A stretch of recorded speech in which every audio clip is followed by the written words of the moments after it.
La parole de Dieu nous avertit, ne vous conformez pas au siècle présent, mais soyez transformés par le renouvellement de l'intelligence, afin que vous discerniez quelle est la volonté de Dieu, ce qui est bon, agréable et parfait.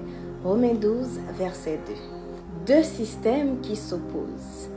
Le monde est un système, 1 Jean 2, versets 15 et 17, et le royaume de Dieu est un autre système. Colossiens 1, verset 13. Ces deux logiques ne fonctionnent pas ensemble. Jésus lui-même l'a dit dans Matthieu 6, 24, « Nul ne peut servir deux maîtres.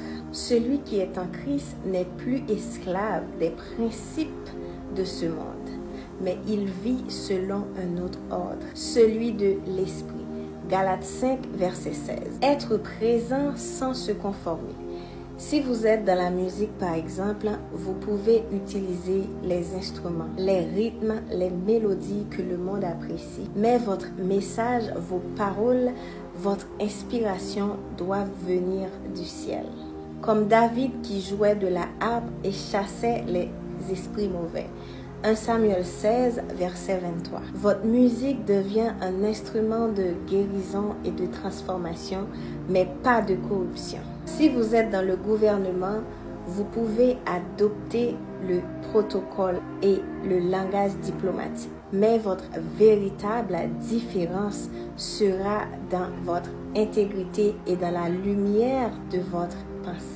Joseph était gouverneur en Égypte. Il parlait comme les Égyptiens, mais il servait le Dieu vivant. Daniel aussi siégeait dans le palais de Babylone, mais il refusait de se souiller avec les mets du roi. Si vous entreprenez une marque, un business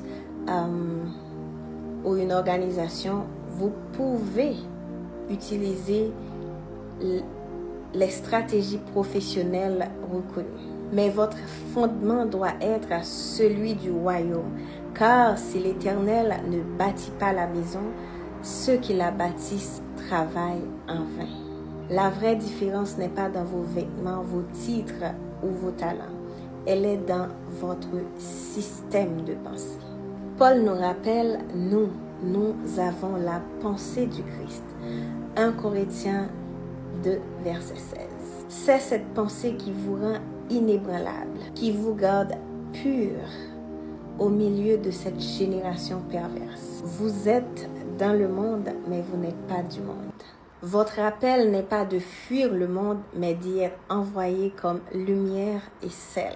Où que Dieu vous place, musique, gouvernement, association, entreprise, soyez excellents, mais ne vous conformez pas. Soyez des ambassadeurs du royaume, manifestant la gloire de celui qui vous a appelé des ténèbres à sa merveilleuse lumière.